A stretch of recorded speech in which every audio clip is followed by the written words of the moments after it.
Okay, so the audio should be farther away now because it's coming from the stove, but I should theoretically, hopefully, be audible. Is that better? Okay, we'll do that for now. I've been having some problems, so I've set up these, yeah, it is fire. I'm not gonna mess with it. So I have these two cameras, and this one is in wired webcam mode, so it's hooked up to the actual computer. For some reason, it's been really glitchy in that mode, like for the last 2 weeks or so. So yeah, it works okay visually, hopefully. But really, we're going to be doing most of the stuff on the actual stove today. But also, hi! I need to peer because my computer's far away. What is it? Lalas and okay. My brain saw that as lalas and tiaras, and I thought that was amazing. Because I am also a Lalafell, but I see that as not. I think I just can't read from this far away. But hello, hi, and thanks for coming to my stream. So, before we get started, actually, so I have already prepared a little bit. We're going to fetch it out of the fridge here. All right. Actually, I'm going to get the fish out at the same time. All right. So, the recipe starts by having you, and we're going to see if the camera plays along too.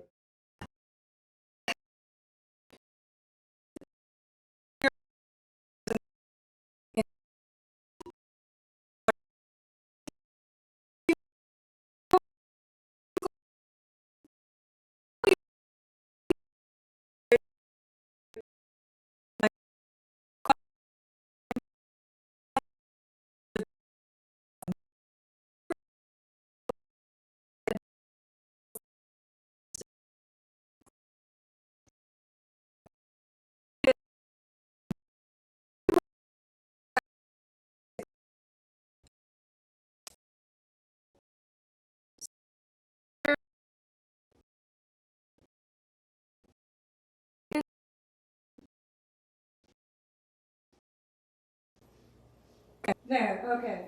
But now the audio, now the video is going to go. All right, video. That worked last time. Are you going to do that? You going to want to do it? Yeah, for some reason. Let's see. Where is... Oh. I see what I did. I'm a smart person. Alright, so in my infinite wisdom, I deleted the video for this. I deleted the video input instead of the audio input because I'm a great person. Yes, those are potato sticks. Let's see, I'm gonna add this real quick. Alright, I'm gonna fix this. Alright, 1 second. We got technical issues. Alright. There we go. And then I'm going to move this so I can actually see my overlay. I do have one, don't I, for this? Alright. Ahem. These are tater sticks. I cut up 2 russet potatoes and I've had them in water for about an hour. So these are pretty much ready to go and fry, although we're going to have to do a bit of setup before we can actually do that. Yes, so at least I figured it out. But what I'm going to do, actually, because the other camera is more reliable anyway, we're going to try to spend more time over there, although I am going to have to come back here in a second. Yes, so this is pre-soak. I assume this is to get the, what's it called? This is to get some of the starch off of the outside of the potatoes, which will make them fry better once we actually get around to it. So, if I go over here, and this is a little far away because I'm trying not to destroy my cameras. So we're going to fry in here. I'm actually going to bring my iPad over so that I can actually see people while I'm over here. All right, so we're gonna see how well I can see it from this angle because we're like a little bit far away here. Anyway, we're gonna take my massive jug of canola oil and we're gonna fill this up for a couple inches. Yes. So deep frying is incredibly messy and a huge pain in the butt. Very delicious, but I don't do it very often because it's annoying. All right, so that is, it's hard to tell how deep it is. You can look and use my thermometer as a guide here. I think I probably need a little more. Anyway, this is so this is just a nice little Dutch oven. Is it Dutch oven? Is that what this is called? It's a cast iron pot, whatever. Got this for super cheap at work because somebody was giving it away. And this is just a candy thermometer, which is also an oil thermometer. And it can, you know, it'll measure how hot this oil is. So this needs to get up really hot. I think I need to get this to 350. Let's see. No, it is 300 to start. All right, so it's still a while. So we're gonna heat this thing up. Center it over the oil. Splatters never happen. I know, right? And these are only like brand new cameras. Surely I don't need to be careful about deep frying them. But it's still going to take a while. So this, right now, of course, it's like nothing. So while it's heating up, probably take like 10 minutes. We're going to dare the other side of the room again and hope my camera doesn't explode. And I think I'm going to put these aside for a second. We are going to make the seasoning mix that the fries will eventually be thrown in. Now, this is following a fairly standard way of making fries where you fry it once, you take them out, you turn up the heat, and then you fry them a second time to make them crispier. So this is actually not going to be needed until after the second fry, so it's actually going to be like the last thing we do today. But nonetheless, I'm going to get it out of the way because I don't feel like thinking about it. So, what is going in here? Alright, 1 tablespoon turmeric, 2 teaspoons garlic powder, 1/4 teaspoon cayenne. Do I need the 1/2 for anything? I do. I'm going to use all of the babies today. Alright. And so this is a little different. Like I don't know if I've ever used turmeric in fries, so that'll be fun to see how it goes. So that's that. It's also, the turmeric's also in the fish, so we're gonna see how that goes. All right, garlic powder.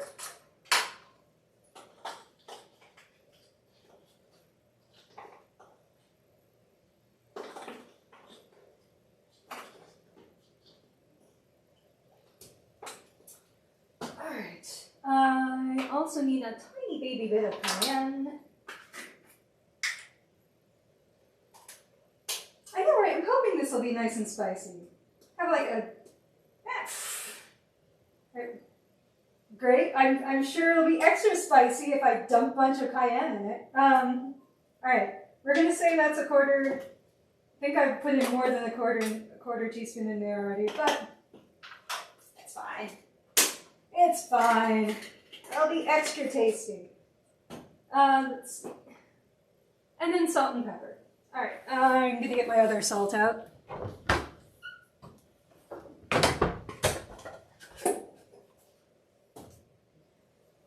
So one tablespoon, that's a lot of salt.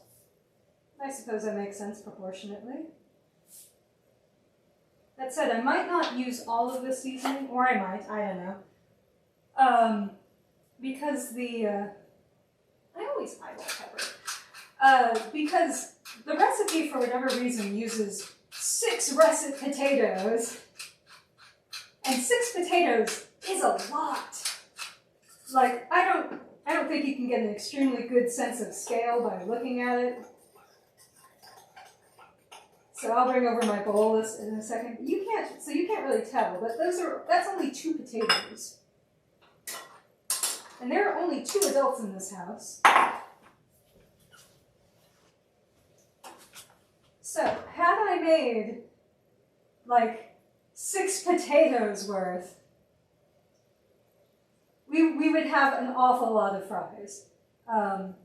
Much more than I could happily eat in a single meal. And while this is going to make leftovers, I would rather fry again later in the week than like make a whole bunch and then like reheat them in the microwave or something and be like, here's our soggy fries. Remember when they were delicious? Anyway.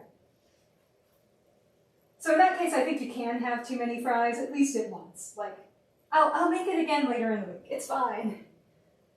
Okay, so what do I need to do with these? All right, so I just need to leave them in the water until ready to fry. That's easy enough. All right, pour the oil. Let it go to 300. Remove the potatoes from the water and dry well. Begin deep frying in batches. Yeah, it makes sense. All right. Live to fry another day. Okay, so this is our little fried seasoning. It might be the fried seasoning for 6 potatoes worth of fries, but we'll see how it works for 2. And because the oil is at 140 degrees, let's make the fish batter too, and then we'll cut up the fish. So we'll have everything ready to go. So I think one bowl is just going to be flour. Let me double check this real quick. I did read before this, but I also took a nap right before I streamed, so like I don't remember anything from this morning anymore. Let's see. So we're going to fry the fries first, or at least we're going to do the first fry. Get out the fish, and let's see.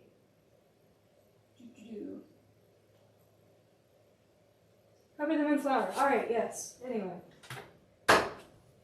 Okay, so this, I'm going to dump a nondescript amount of flour. I don't even know, just enough to cover 1 pound of fish. Sure, whatever. If I need more, I should pour more. And then this one we're going to make the fish batter.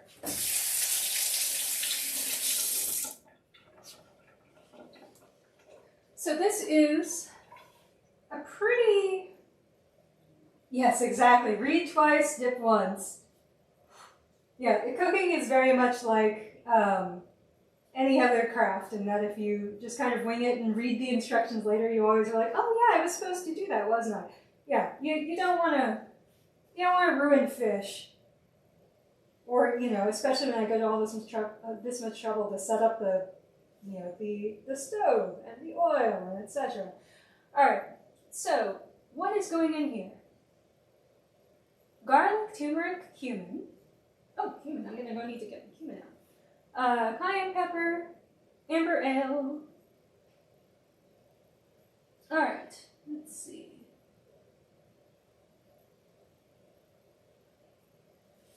Yeah, so I think I need flour, or I need flour in here too. Because yes, you cover each fillet in flour, set aside until you're ready to deep fry, and then you dunk them in the batter. So I need, this is going to be a lot of flour. Does that make sense? Because this is supposed to be for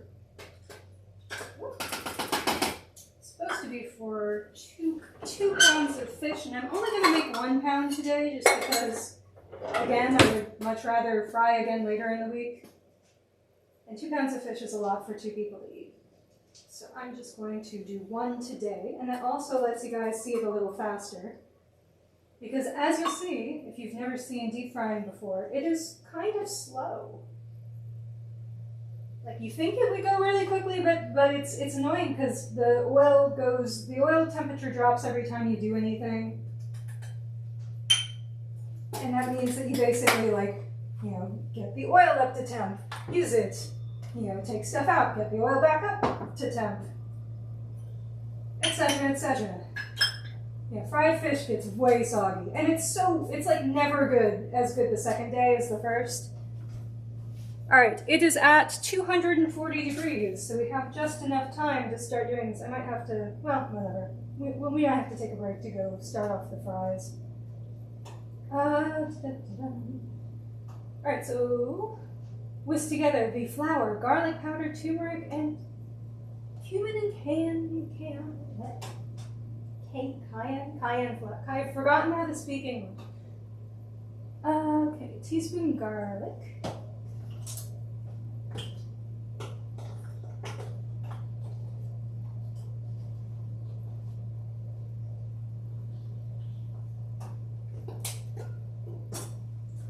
And 1/2 turmeric, and I'm going to have to go get my, actually, yeah, I'm going to have to go get my cumin.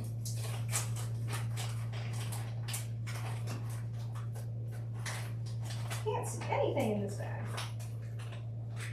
It's much too deep for this itty bitty little measuring spoon. Alright. Actually, I'll put everything else in here, so cooking in tongues. Can you guess what I'm doing? Guess what I'm saying? Oh, kitty. Hello, kitty. What do you want, Louie? You want to say hi? He's meowing. Hello. Hey. You're going to say hi to me. You're here to say hi.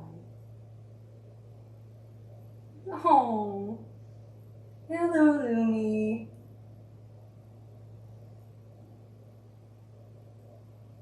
Hello. You're interrupting. Fish wants fish.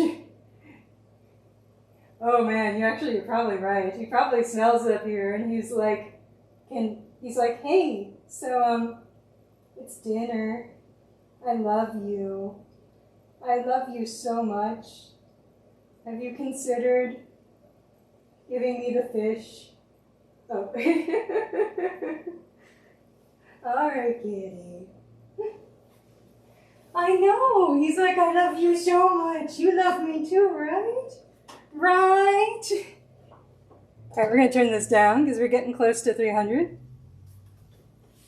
All right. The kitty's thrown off my mojo and my timing now. I have to actually worry about the fries. All right, the fries have to be in there for a while, so let's get this started. Let's see though, I need to dry them off. So I need a surface.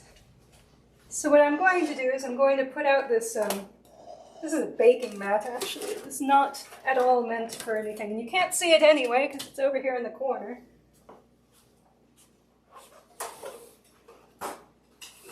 Although it is a bit wasteful to use the paper towels for this, we're going to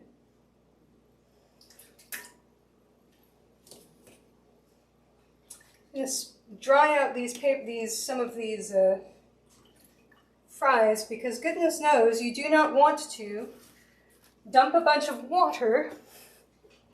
Does that help? Let's see. Doesn't really change anything. All right, anyway, I don't want to dump water in the oil. It seems like a bad idea.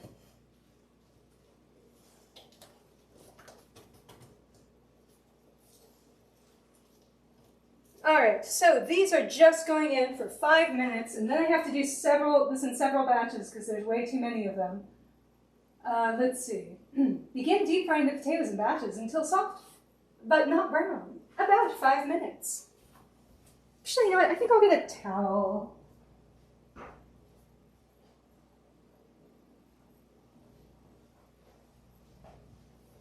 I have many many fries to dry, so I may as well not actually kill a million trees. That said, you do not want to take these out of the water until you're basically ready to fry them, because potatoes brown. They brown very quickly. Also, the oil gets hot very quickly. Once it gets up to temp, it wants to stay there. Finding a servant in the kitchen, what could possibly go wrong? I know, right? All right. So this is about actually 320 now. That's fine. It's fine. Whatever. We're going to start adding these guys in. And then you can tell me if you can see. Oh, you can see. That's lovely.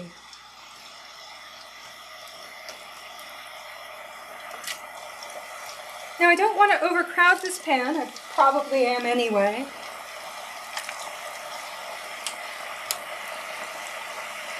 That's probably enough. All right.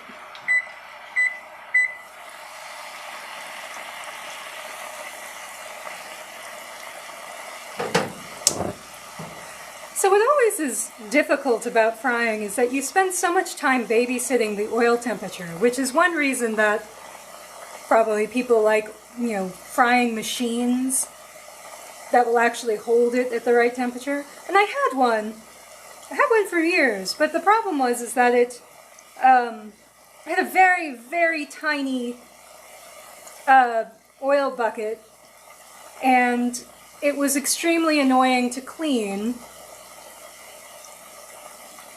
And there's just something beautiful with like having the huge ass pan, and you can basically just, you can put all sorts of things in there. But what happens is that the moment you add anything to the oil, the temperature drops like 50 degrees. And so then you're trying to get it back up to temp, but not over temp, because you'll destroy it. Alright, so I'm going to start getting out these racks. I have these beautiful cooking racks. Whoop.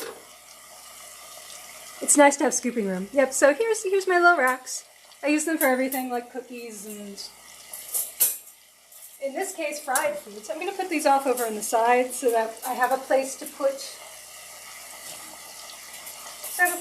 my stuff when it's done. Although I'm not going to do it over my mat because my mat is plastic, and that just seems like a delightful way to melt my poor baking mat. So anyway, we're just going to let these go until they are softened but not browned.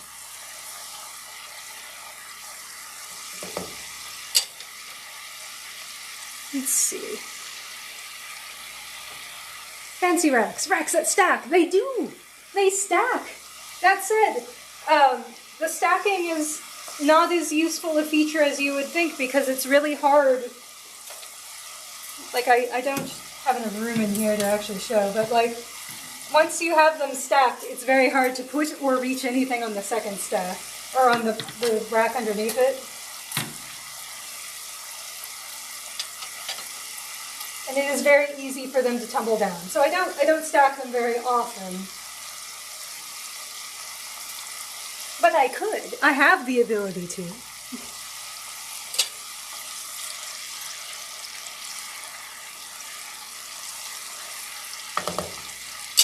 Alright, so I want to finish. I should probably get the cumin out.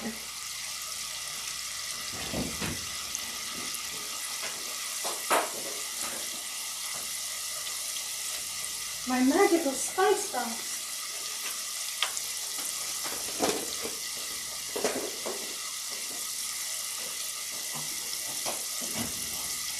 Alright.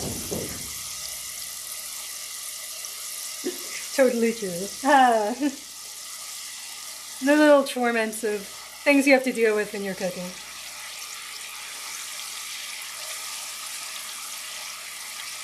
This is close enough to being done that, like, I'm going to stay here and to do the next batch.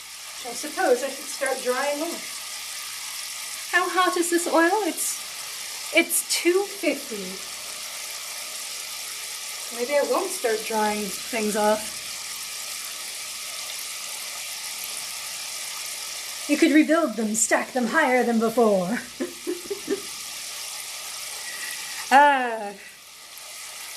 I've had too many accidents where like I have tried to stack them. The other thing is that it reduces the amount of area you have to stack things on when you do that. So like, you know, you'll like try to I'll cram all my cookies like right into the middle of the rack and then try to stack them. And then of course, you know, you knock it slightly and then you just tumble the entire tower of cookies. I've had that happen more than once. And I think that was enough to teach me to stop fiddling with the poor racks. Now I just try to find the counter space. And it looks like I have a huge amount of counter space, right? Like, it looks lovely. This is just because I clean for stream. It is never this clean in here. So it is very rare that I have this much space to work with. But for the immediate moment, I might actually have enough counter space to do all the fries and the fish. Maybe. Alright. It's been about 5 minutes, so we're going to fish these guys out. Yep, and they are not brown. If I were smarter and more prepared, I probably would have put a little something underneath this rack, because now I'm going to get oil all over my counter. But that's a problem for future Ellie.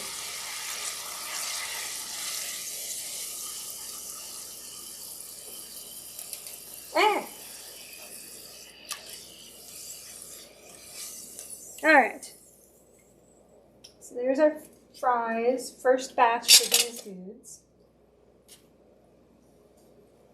One fell off the rack. Alright, now, while this gets back up to 300, which will take us a little tiny bit,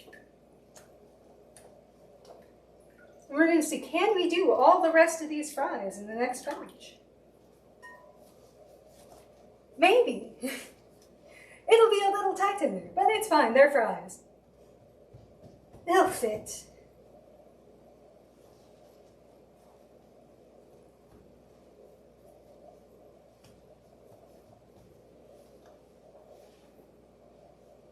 And it's nice. You can see for the first fry, it makes it so like you can see the color difference between like, let's see what I can do.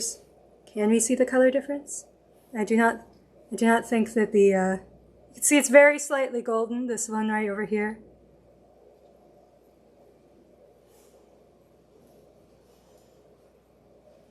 So it has taken on a faint bit of color. Also, I would not suggest grabbing just fried fries and putting them in your hand. I'm fine. It's not actually that hot.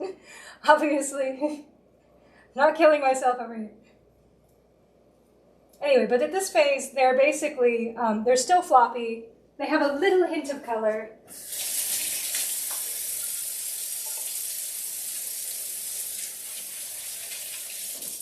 You would not want to eat them. So what happens is that you basically, like, for this fry, you do a relatively long time at a low temperature. So 300 just kind of softens it up. When we fry them for real, we're going to crank the heat all the way up to 375, which is really going to like scorch them. So at that point, they will basically become golden brown and crispy and what you expect them to be. Right now, we're just kind of, we're par cooking them, I believe. But you don't want to fully cook them one time at a single temperature because then you have to make that whole choice between like, is it cooked all the way through versus is it brown? Because you can, if you do it too high a temperature and you try to cook it the whole way, then I believe you end up with something that's like browned fries but raw on the inside. Or you can have well-cooked fries but they're completely charred black. All right, we are now at a smidge over 300. So I'm going to actually do this instead. I'm going to ease them into the oil this time.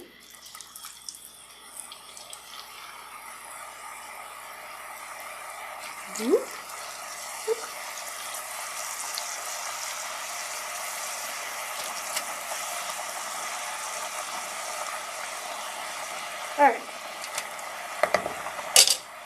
So there's like nothing to see anyway on stream. It's just a churning churning cauldron of bubbles.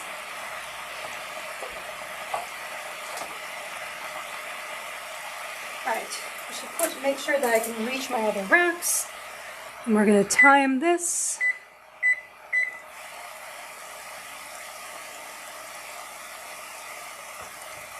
It's like biting them now.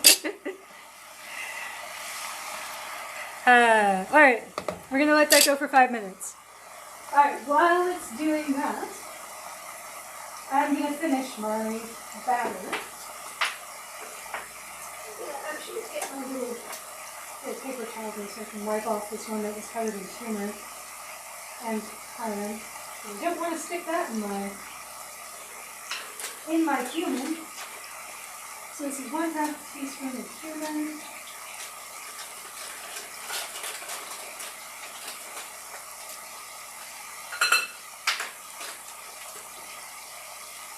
And I did the cayenne. Alright, so that is it. This is all the powdered ingredients.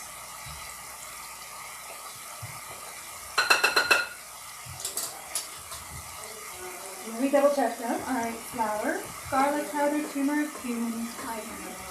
And then we're going to add the beer. So we have an amber ale. You need all 12 ounces of this, which I think is the whole can. I think this is all of it. Yep, this is 12 fluid ounces. Alright, we're going to make a bit of a mess. Alright, let me double check. Where's the ingredients to this one? Oh, and the emerald in the background needs to feed the cats. No, he was like, I was going to quietly do it. Nope, you're like, oh, I'm just going to, I'm going to go get these 2 cat bowls out for no particular reason. And then a spoon. And then hold them off the spoon, and I'm going to give them the spoon, and it's just going to vanish. Yeah. And nobody's going to see what, oh, it's Emerald Arcana! No, I'm not here. It's again! Not here, this is your It's our screen. special guest appearance of Emerald. Yeah. Alright. Whisk together all-purpose flour, garlic powder, turmeric, cayenne. Make sure to get that. Amber ale and lemon juice. Lemon juice? Oh, right. Alright, I do have a lemon. Probably should have juiced it a little sooner though. Oh, we should have bought more real lemon. Alright. Juice it. Get my juicer real quick.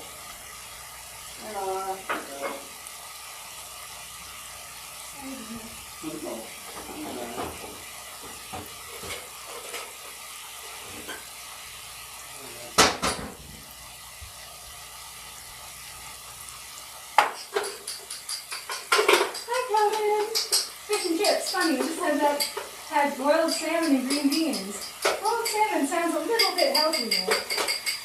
Oh, fine. Did this freeze? Alright. There we go. Since the season. There we go.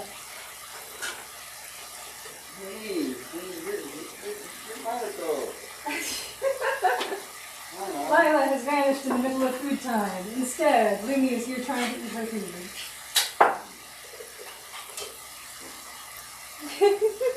Oh, Lumi. He's making sad, soulful noises. Alright, actually, this is... If you like to be on stream, I think we can be on stream. Lumi has already been on stream. No, I'm gonna make it on stream. Right. We can do this.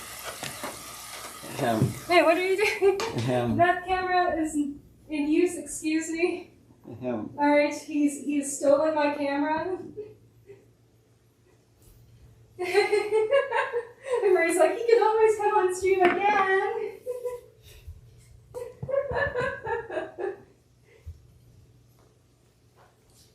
Alright, it's a distraction while I cut this lemon.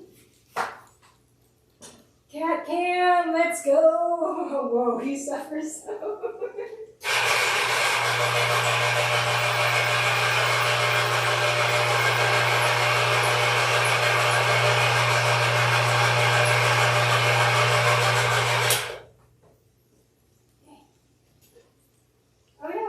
9 seconds.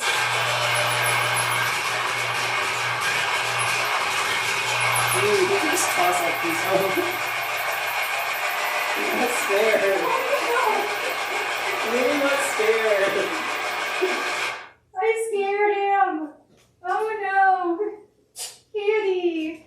No, it's alright. Oh no, you stole my camera too. It's alright.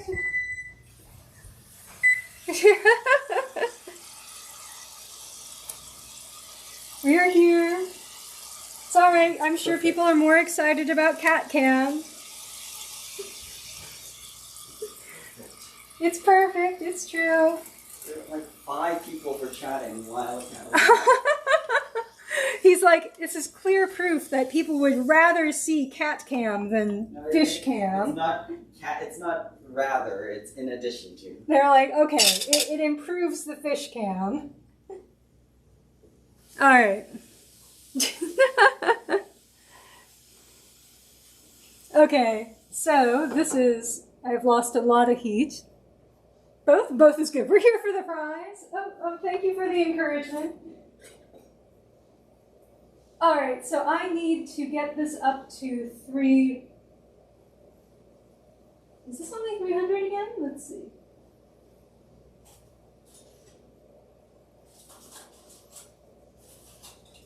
See, so, all right, let me just actually read this whole. All right. I'm not frying the potatoes a second time because they say you can use the same oil you used for the fries. I like to fry the fish in between the double fry of the fries. Yes, yes. Thanks, helpful Namazu. All right, pour the canola oil into a deep pot of 2 inches. Set the pot over medium heat until it registers 300. Whisk together flour, garlic, sweet cayenne, amber ale, and lemon juice. All right. The batter is too thick. Add water to loosen it. Season each piece of fish with salt and pepper. Cover each fillet in flour. Set inside until you're ready to deep fry. Once the oil reaches the right temperature, dunk the fillets in the batter, coating them completely. Place them in the oil and cook 4 to 6 minutes. All right. Easy peas. Bonus cat stream. Thank you. I know in your hearts that you would much rather see the cat. I would much rather see the cat. I know. But I have frightened them away with the evil juicing machine. So, all right. So here is the juice of 1 lemon.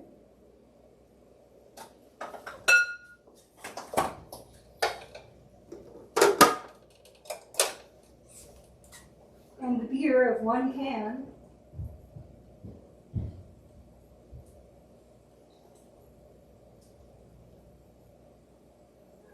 There's a lot of that. All right.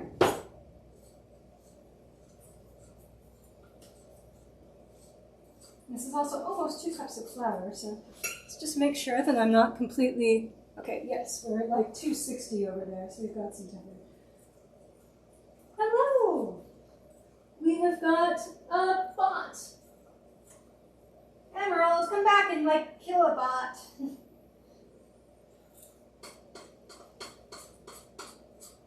I currently live in a city that is having its annual week of competitive fish fries because of Lent. Ooh, like totally unrelated to whether or not anyone's religious. It's just a thing. Wow, that sounds awesome. I do not know if this is going to be Lent-worthy fish, but it's like now I'm participating in an event I didn't even know was happening. Yep, what I've got. I think Emerald's got the ability to deal with that, but he might have just vanished and gone off to do something else, so I clearly need more admins because I am a little busy at the moment.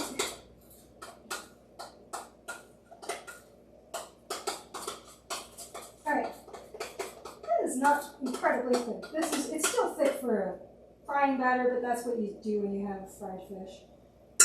Alright, so there's that. We're going to do that, and then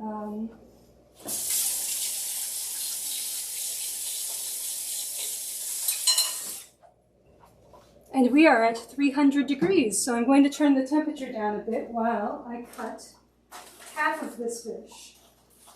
Because we've got a bunch in here. This is 2 pounds of fish, which is what the recipe calls for. He needs Murderbot.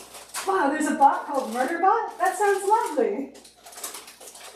It also reminds me of one of my favorite sci-fi novels. If you've never read the Murderbot Diaries, they are exceptional. All right.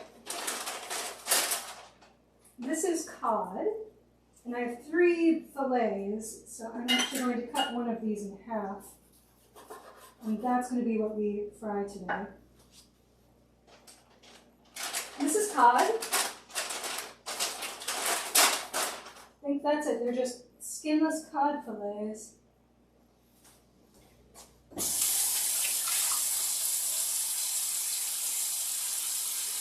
That said, this recipe you actually have a choice. You could do cod, you can do halibut, or you can do, what is the last one they suggested?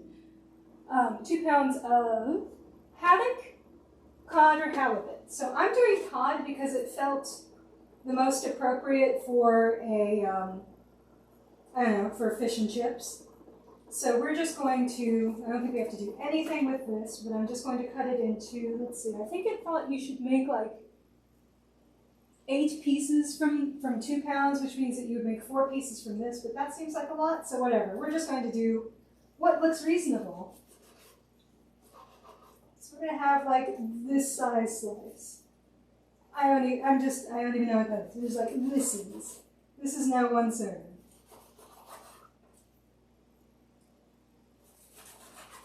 Alright. And so we're supposed to season these guys with salt and pepper.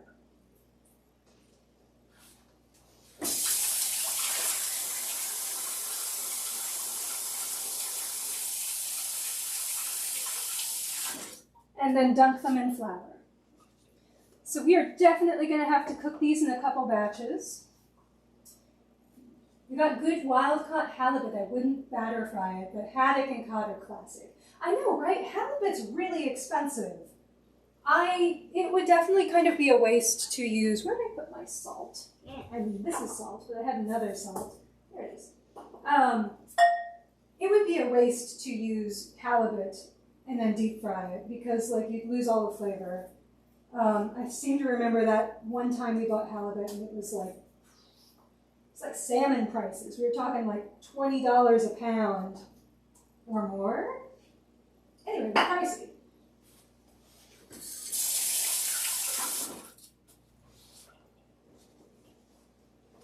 The haddock is good, cod is good. And this is just salt and pepper.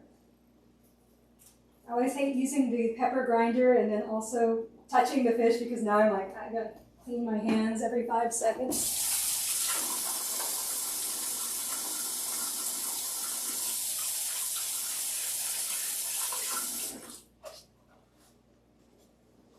All right, and this side.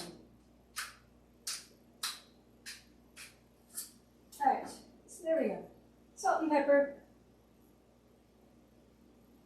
And then cover in flour to cover the inside. So I'm going to get the rest of this fish out of the bowl.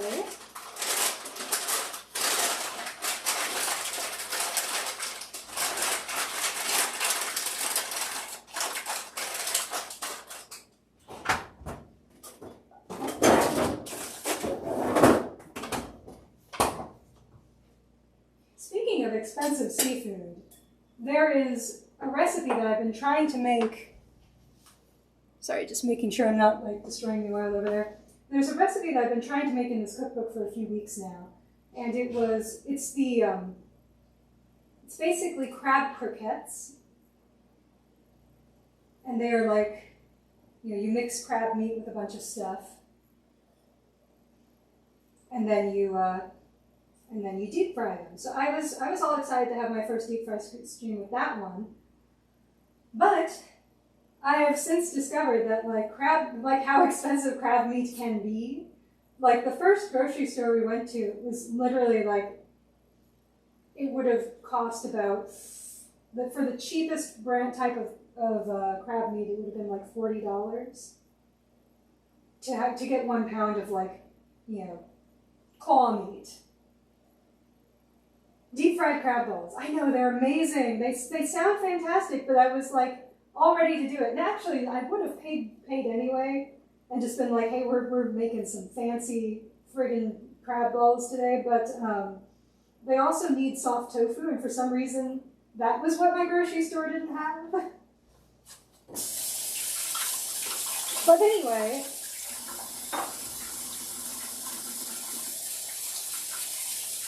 I have since discovered that the cheaper grocery store, I can get 1 pound of crab meat for about $25, which is still expensive, but it's within the realm of like, not like horrifyingly so.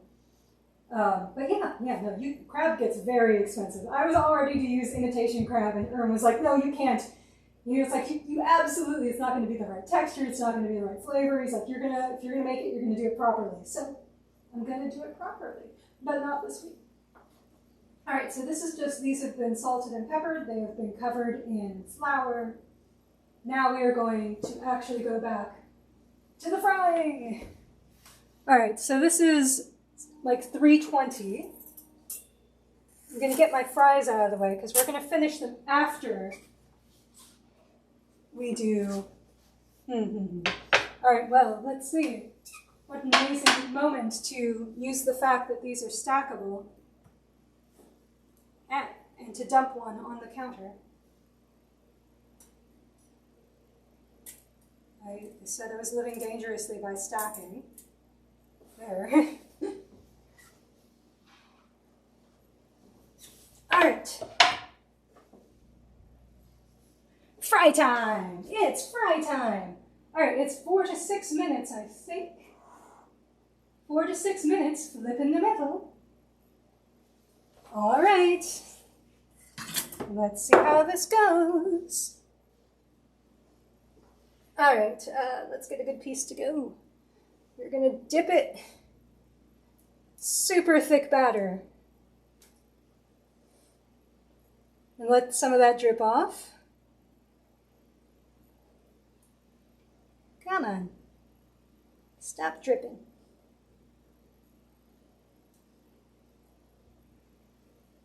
All right.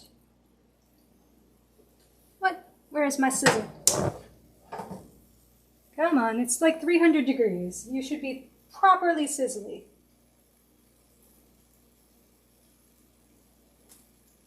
Definitely do not want this to sink to the bottom. Okay, good, good. It's floating. It's floating. Because that's the absolute worst thing that can happen as well. When you have a really thick batter like this, is that like, you know, your thing sticks to something, or it sinks to the bottom. All right. And this is really thick, so we're going to start with 2 minutes before we flip them. This is definitely, we really do not want to crowd this pan. I'm going to dare to put one more in, but then we're just going to let it sit there for a while. That's all we're going to do at a time. We do 2 to 3 at a time.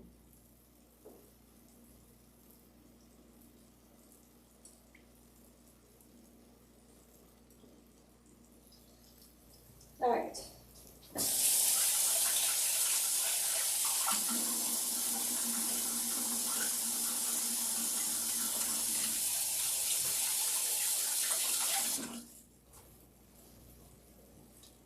Don't you guys drift again. You guys want to go float in different parts of the world. There you go.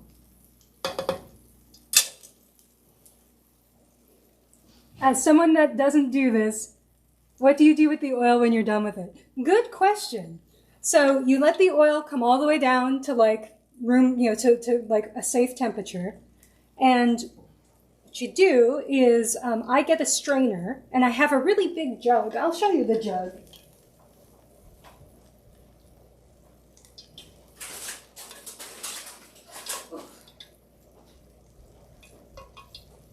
By which I mean like my glass container.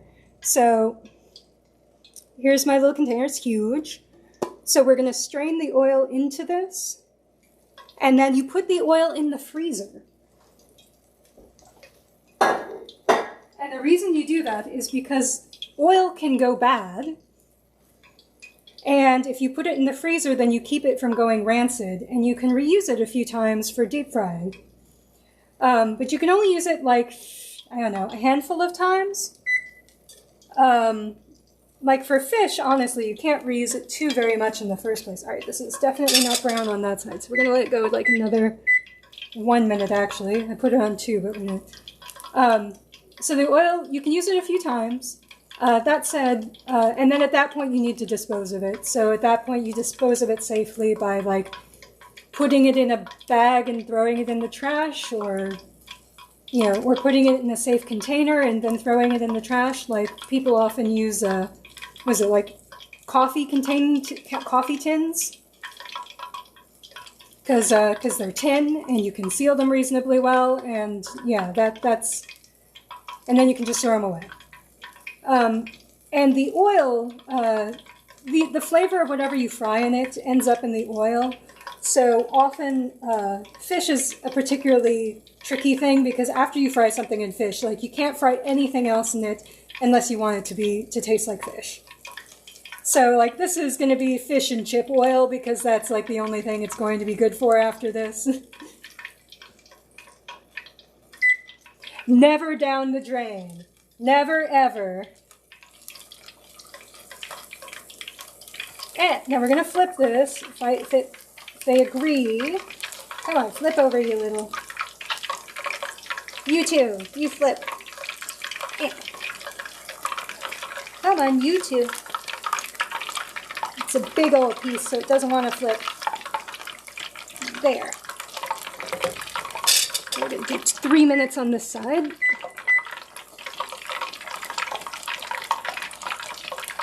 Just ask me, I would never do this.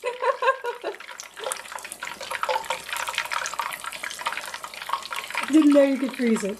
Alright, the deep frying is actually really fun though. It's just so tedious. Like, there's so much babysitting you have to do of the oil, and so much, it's a lot of trouble, but like, it's so good. I also do deep fried, I do fried chicken occasionally. It's much easier to do pan-fried chicken than deep-fried chicken, but deep-fried chicken is worth it. Also fun, donuts. Donuts are awesome, and they use the exact same concept, even though it's a sweet treat. In fact, there is a donut recipe in the Final Fantasy XIV cookbook that I need to get around to making. Donuts, funnel cakes, yes. And of course, there's also the crab croquettes that I need to deep fry at some point. So now that I have taken the annoying step of preparing the oil. Now, actually, no, that doesn't help anything, because this is the fish oil. I do not want fish donuts. So alas, I'm not going to be able to use this for this exact same oil for everything, but oh well. A gallbladder.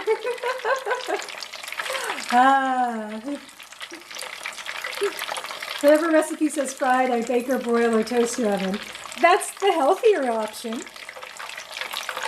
I mean, that is, I will not say that this is in any way a healthy decision. But that said, baked donuts are fun as well, but I would always, if you gave me the choice, I would always deep fry them. I say this as a person who has ruined so many donut recipes. I think I only successfully made my first donuts last year was it last year or the year before? Time is like a human construction at this point. I did it the first year of COVID, so I guess that was 2020. And I've just because I have tried so many times. These are looking brown on this side, but less so on the first side, so I'm going to flip that a little bit. They are looking lovely. But yeah, so the first year of COVID, I basically finally sat down and said, I'm just going to make donuts. And so I made a few recipes until I found one that worked really well, and then I was very happy. So very happy. If I did this, I'd be in the takoyaki! Ooh, takoyaki's good. Cannoli shells for cannoli. Oh gosh, cannolis sound delicious too. Ah! See, there's so much good stuff that you can deep fry. Alright. I do not know if you can see the way these look. Oh, I'm dripping a little. See, aren't they lovely? They're golden and crispy. I'm just gonna like pour off some of the oil here. Now, if you deep fried food properly, it is not extraordinarily oily. Usually it ends up really oily if your oil temperature is too low. But all the same, I'm not going to pretend that this is not like a heart attack. A heart attack in a Dutch oven. So, crispy and golden. Man, now, gosh, I've never made cannoli shells though. Now I kind of want to. I've never done it. That seems like such a fun experiment. And the nice thing about like baking things like donuts and cannolis and whatnot is that, you know, the results make you incredibly popular with people because these are the types of foods that are often much too big a pain in the butt for people to make. So if you make something that's like high labor and really tricky, and then you're like, by the way, look, I've made whatever, you know, this is like an excellent way to impress people. Make friends. Bake cannolis.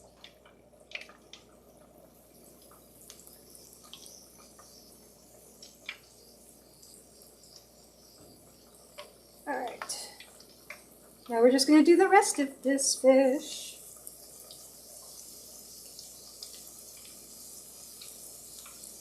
These are slightly bigger pieces, so hopefully they all fit.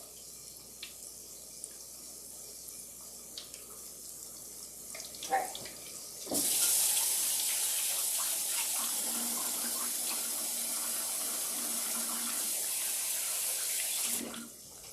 Now I'm going to push these dudes apart so that they do not meld into one single omni-fish. I do not want that. All right. 3 minutes and 3 minutes seem to be much more close to what I wanted.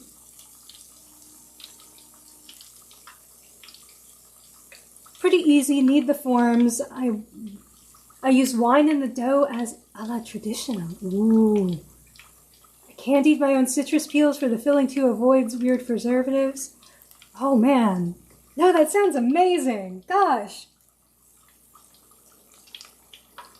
Wow, that sounds fantastic. Yeah, I have definitely never made cannolis at all, and now I have to go look it up. How much of a pain in the butt this is. I'm sure it's complicated, especially if you need the forms. I assume they're like what, like metal tubes, and you have to wrap the dough around it and then fry it like that. Is that how it works? French Napoleon pastry, yep, are like that. So much work. So what's funny? While this is going,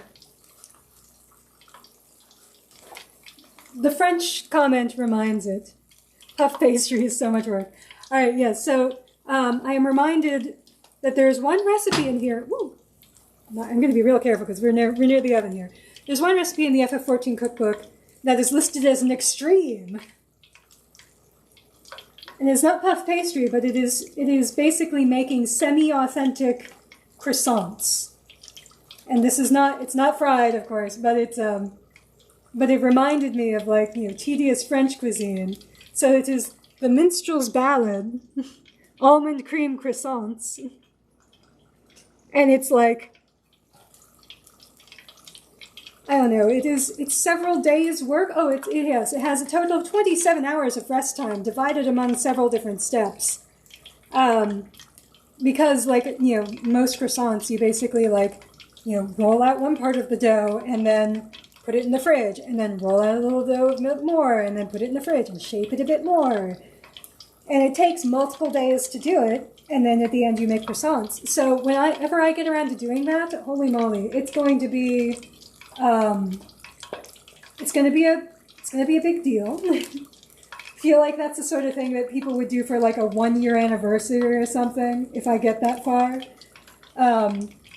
Something where I would be like, hey, I'm going to stream all week, and I'm just going to make croissants.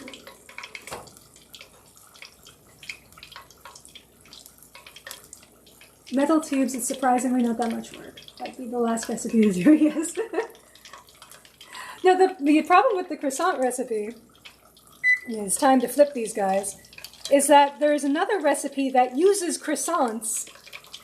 So once you have made the croissants, then there's another recipe that's basically creating almond paste to put in the croissants. So if I wanted to do it properly, you would make the croissants and then you would make the almond cream and and then put that in there, and then you have quote unquote made 2 recipes.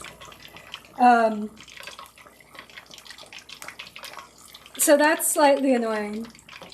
So it can't be like the very last recipe, but it could be the almost last recipe.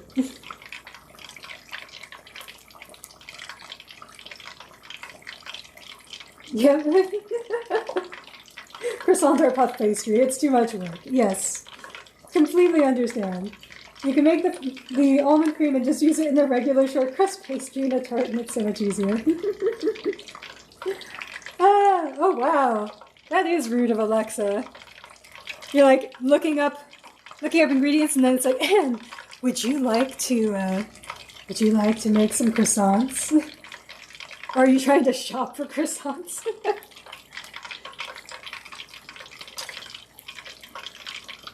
Actually, it's kind of silly because, if you're looking up recipes for it, and then Alexa's like, "Don't do it. Believe me, just don't do it. Do you want to buy some? I'll show you where the store is."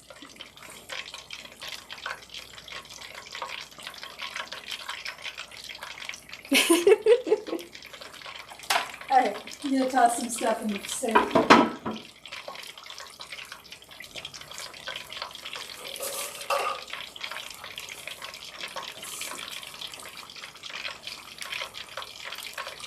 I've made a slight little mess.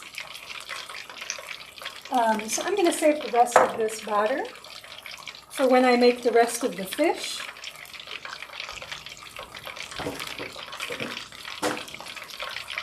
You could cheat and make homemade marzipan. You can make that ahead of time and then use it in the croissants. I've done that. Ooh. Well, what I've been doing for the Final Fantasy XIV cookbook is I've been following, even if I do kind of know how to make marzipan, but I would want to make it by exactly as the book tells me to. And honestly, it's an incredibly simple recipe. They basically have you make, an almond filling, which is just butter, sugar, vanilla, almond flour, and salt, just super easy paste. And then you make a syrup that is basically birch syrup. I don't know where I'm going to find birch syrup. Granulated sugar, amaretto, and water.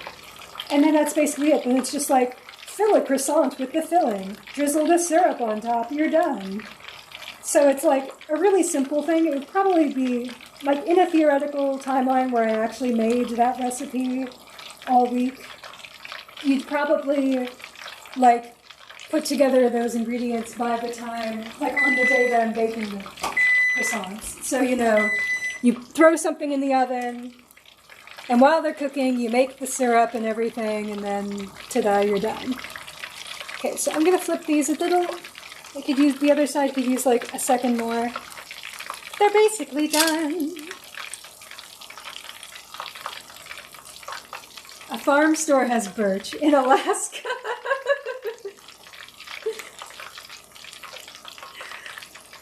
Yeah, I'm in the Northeast in the U.S., so I don't know if I can get birch syrup. Maybe. I've been thinking that I should go. It might be fun to go to a sugar shack this this month or next month and like get some like maple cream in case I want to make more walnut bread from this book, because that was an incredible recipe. Or if I may, and maybe that's the sort of place that might also have birch syrup. Probably not, because they're going to be maple syrup places that make maple syrup. I have absolutely no idea where I would get birch syrup from, though. Not the slightest clue. Alright. Now we just need to finish the fries. The popping frying sounds so good. I'm glad. Unintentional ASMR stream. Alright, so then we have all our fish. They look lovely. I'm going to have to not touch them for a little bit. Alright, I am going to cover this though.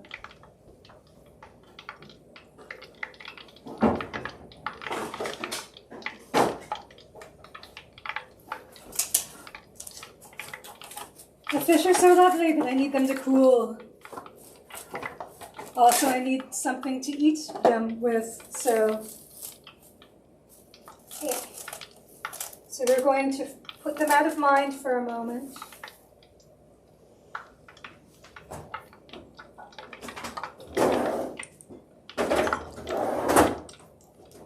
Alright. We shall make the rest of the fish in a day or two. Look up farm co-op store near me. I think you can get birch syrup in northern Wisconsin and Maine as well. Well, Maine is within driving distance and is a lovely place. We've had some fantastic times in Portland, Maine. It is a lovely little town, very tiny, so very tiny. But it has a really artsy scene. It's a really cool place. Also has some really excellent bars. So if you like drinking, we had a nice time where we once went to a meadery for mead. So we were drinking mead because we were waiting on our table at a Japanese izakaya in downtown Portland, Maine. And so we went to a meadery to like drink some mead while we were waiting for the izakaya. And then I think later on, we went to a gin distillery where they had only drinks made with gin. So that this makes us sound like alcoholics. It was just a fun night. It was spread out. Everything was reasonable. Met a sword swallower. It was really fun.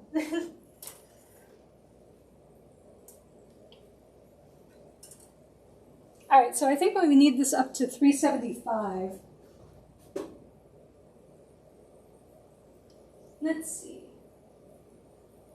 Oh, I flipped to the wrong recipe, which makes this even harder. Sounds like a fun night. It was so nice. Possibly Vermont as well. I would love to go to Vermont too. Like, I have not spent that much time in Vermont, but I want to go up to, this is the dorkiest thing. I want to go up to King Arthur Baking. They have a whole they have a store up there, and you can buy like, flowers and stuff by the pound. I don't know. I just want to go up there. I like their stuff a lot, and it's an excuse to go up to North Vermont. And if I can find a place that also has birch syrup, then hooray. Because, I have no idea how I'm going to find it. Wild ice cream flavors. Oh yeah, there's like Ben & Jerry's up there, right? And I'm sure a million other things. Maine has a really lovely food scene, and wild Maine blueberries and everything. It's so great. I am really looking forward to spring and summer so that I can actually... What am I doing? I'm just waiting for this to go up to 375. Yes. And then we're going to fry them for 2 minutes, and that's it. And we're going to have to do this in batches, but then we'll be done.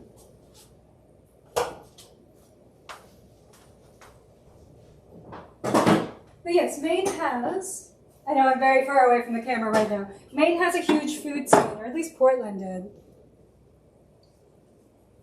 It was just a really cool little place. I meant in Maine. Licorice, grape nut, ice cream flavors that are not common elsewhere. Oh, is Ben & Jerry's? Was it bought by Unilever? Oh, that sucks.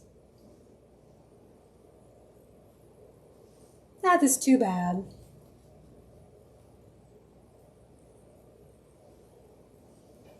But yeah, once summer comes along, I need it. I need to go up to, like, you know, up north. Flip on some lights. You know, I should just go up north, actually see the sun a little bit. That would be fantastic. I hate winter. I hate winter so much. Not that this has been a bad one. This has actually been a fairly reasonable winter, but I don't know. I always feel like I can't go outside. So we are almost there. Yep, bought out. Did the same to Breyers. Breyers used to have 6 ingredients and now it's got like 50 whole list of chemicals. Oh, man, that sucks. Well then. Oh, I just remembered one other thing I saw in Portland, Maine. We went to a really cool, authentic, like, old school soda shop. Like, you know, as in, like, you know, soda as it used to be when they came at the tap and it was carbonated with different ingredients. Real, like, fascinating place, cool flavors. It was so cool. There's so many, like, weird, cool hipster things in Portland. Actually, I'm gonna do that. Definitely not gonna overcrowd this. But I am going to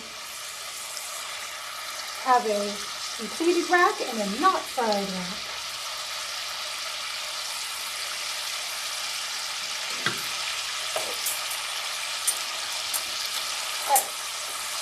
Ooh. Yep, and they're getting brown real fast. Yeah, soda fountains, so cool. You love winter? I mean, that is great. If you can enjoy winter, then, like, you know, it's certainly better. It's not healthy to, like, be like, oh, you know, 1/4 of the year I can't stand going outside and just stay inside and then, like, and complain and bitch about the weather. It's not the best way. And I used to live in Colorado where, like, winter is a way of life. Like, my coworkers would get so frigging excited. Because they'd be like, oh my god, you know, let's see what the ski season is, how much snow has fallen.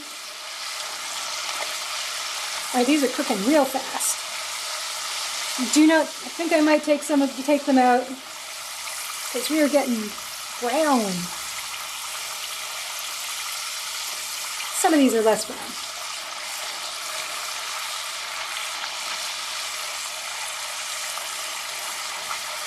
But yeah, like, don't know if you can tell. Some of these will definitely make it to the 2-minute mark. But not you. You need to be saved, and you. Alright. 2 minutes are up.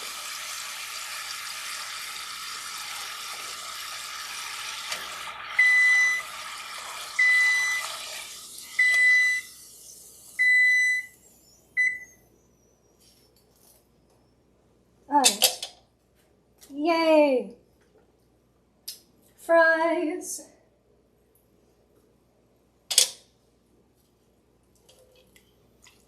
And we're actually still, this is why it was cooking so quickly, is that this didn't lose very much temperature. So this is still basically at 375. Alright.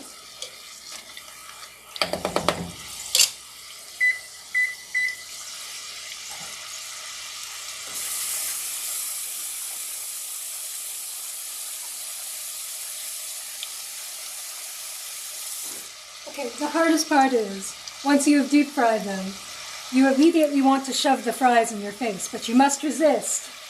They've been in 370-degree boiling oil. Must be strong. Snowshoe cross-country skiing, best thing about outside in the winter, no bugs. It's true. Like, I knew so many coworkers who would just, like, lose it. They were, like, watching the snow reports, and they were getting so excited, and they had passes for the entire year, and they were, like, and they would do all sorts of stuff. But, like, I went snowboarding, like, once in my life, and I was cold. I fell. Everyone was more experienced than me, so I was, like, you know, sitting there on the baby run by myself. Anyway, it was a mixture of not the best people to be hanging out with, and also it was cold. Emerald Arcana keeps trying to convince me to give snowshoeing a chance because I do like walking, you know, and beautiful scenery, and he thinks I would really enjoy it, and he's probably right. I probably would. But on the other hand, it's winter. And I haven't been very motivated to try. You have to get past a certain point.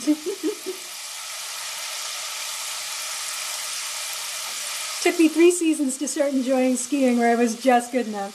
Sounds like an investment, though. You're like, you know, at that point you're like, oh, I have to make myself enjoy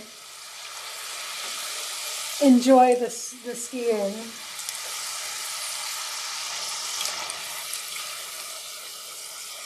It's so weird. Some of these are darker than the others. It's fine. They look lovely.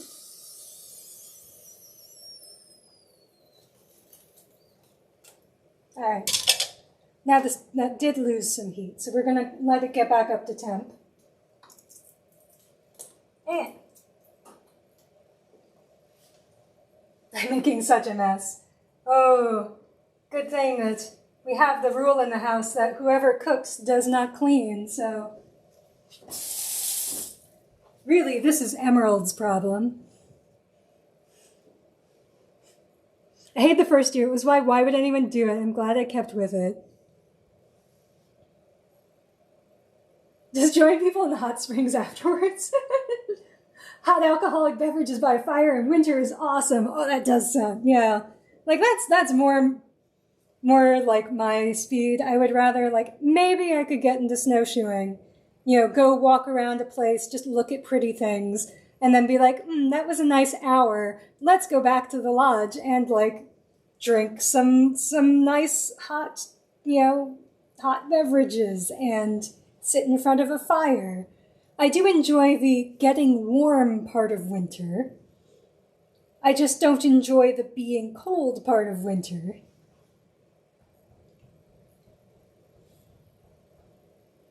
And I have to see. All right, I got one of these fries.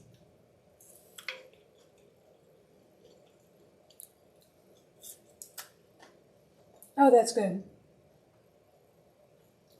Also, I'm supposed to toss them in the seasoning. We shall do that once they're cool. We'll probably do it on the other camera, actually. I hear crunching. They are nice. They're so lovely. They're crunchy. All right, and this is basically ready to go, so let's finish the rest of these fries off.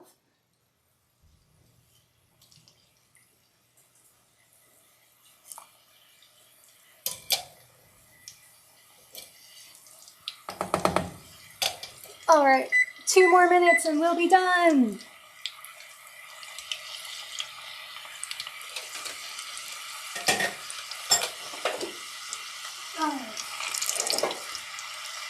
BRB, no problem.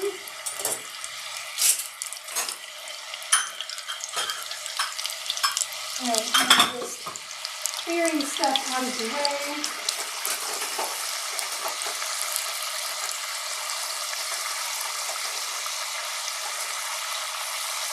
This is nice. I need to serve on. You need to serve on a newspaper. I know, right? That's the authentic way to do fish and chips. Oh. This camera is not plugged in. Oh, because Emerald was taking it on the trip.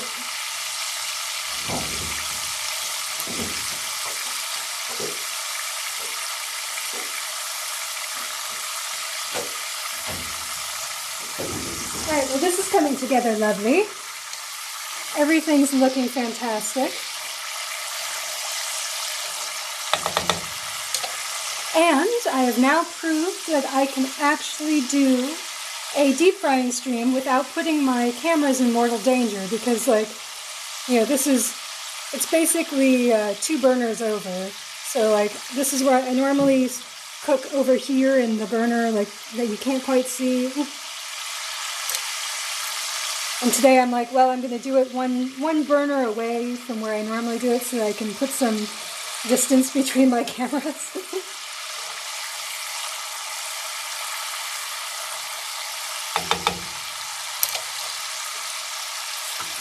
I'm so excited.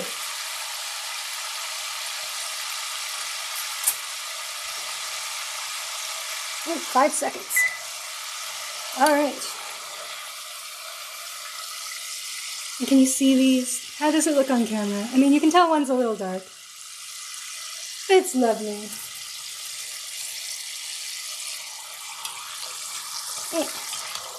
And they love to cram themselves behind the thermometer. All right, so now, first step, we're just going to turn the temperature off. And turn the fire completely off, and then this is just going to sit here for like an hour until it's safe to even approach it. But that will be a problem then. Right now, let's come back over here and we can set everything up and start tasting. All right. Here we have fish. And then I'm going to bring over some of the fries. And here's our seasoning. So I'm just going to like grab them and like, does this work? I toss them like this.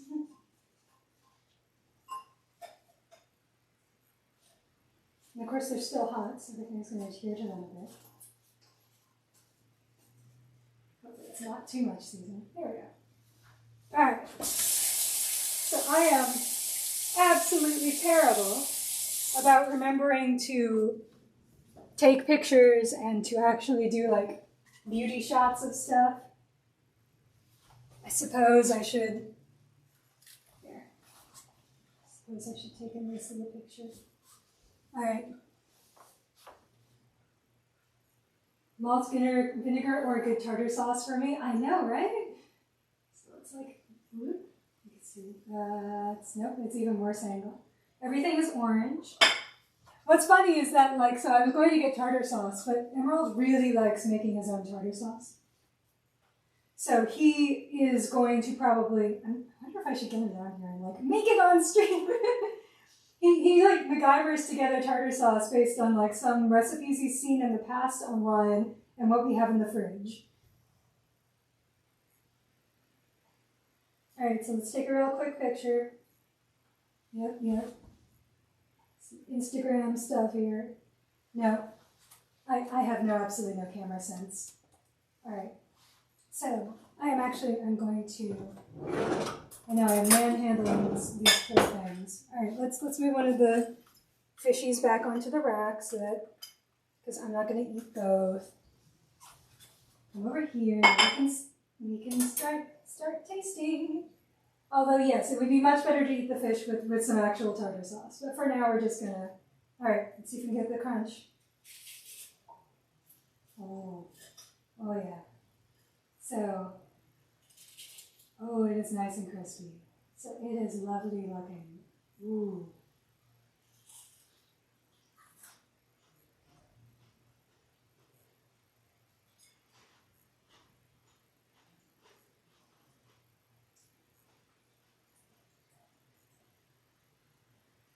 Oh, that is good. The seasoning might be a little subtle, but weirdly enough, you actually can taste the turmeric and the cumin. It's very delicate.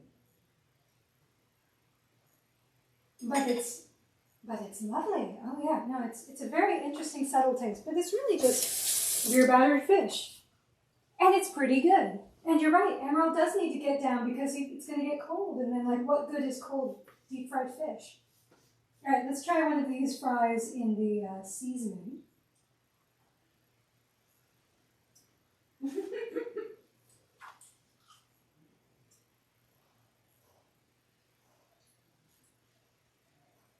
Oh, these are good. I probably should sprinkle the seasoning on it rather than rolling them in it because it is a little heavy for the seasoning.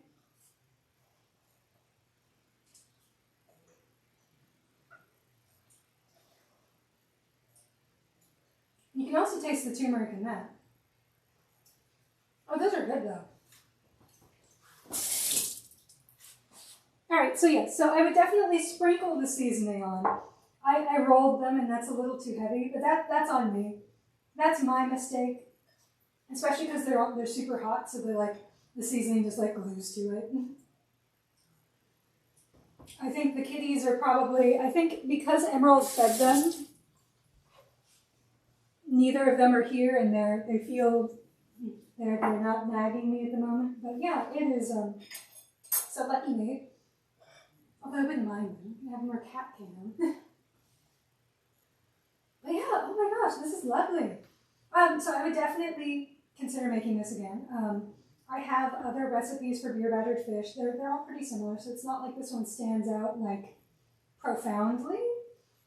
But it is nonetheless a pretty easy recipe. Came together quickly, and you make both at the same time. So like, yeah, you end up with like fries and fish, and this is a perfectly tasty meal.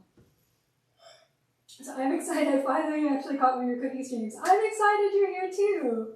And thanks so much for like being here and chatting the whole time. It is always so much more fun to cook when like people are here and like chatting the whole time because there's so much waiting in between the different steps where I'm doing one thing, then I have to wait for 5 minutes. So I don't know. It's nice to have someone to spend the time with. And thank you always for coming, Kelvin. I always appreciate you being here. I know, enjoyed it even though I wouldn't make this one. Well, every recipe is not for everyone.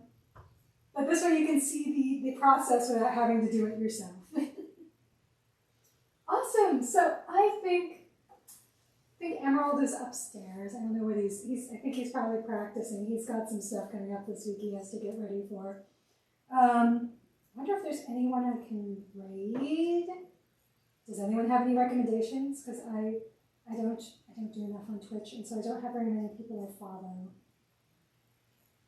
And they're all musicians, because I listen to like the music streams that like Emerald listens to a lot, so I don't have very many people. It'd be great if like someone I knew was going. Yes, thank you for sharing, and thank you for coming. Alright, so I might just end the stream then, and that way, and I can go and harass Emerald to come down and eat, and also to make tartar sauce before all of this gets cold, because that would be the worst part. Anyway, so thank you all for coming. Justin and Devlin, who's that? What do they do? Yes, thank you. I will enjoy my fish and chips. I think for now I'll just kind of turn it off for now. I will look into that person and see if I can follow next time. But for now we're going to go a little faster because I know I've always fumbled with actually trying to raid as well. So yeah, whatever. Anyway, thank you all for coming. It was a lot of fun. Have a great evening.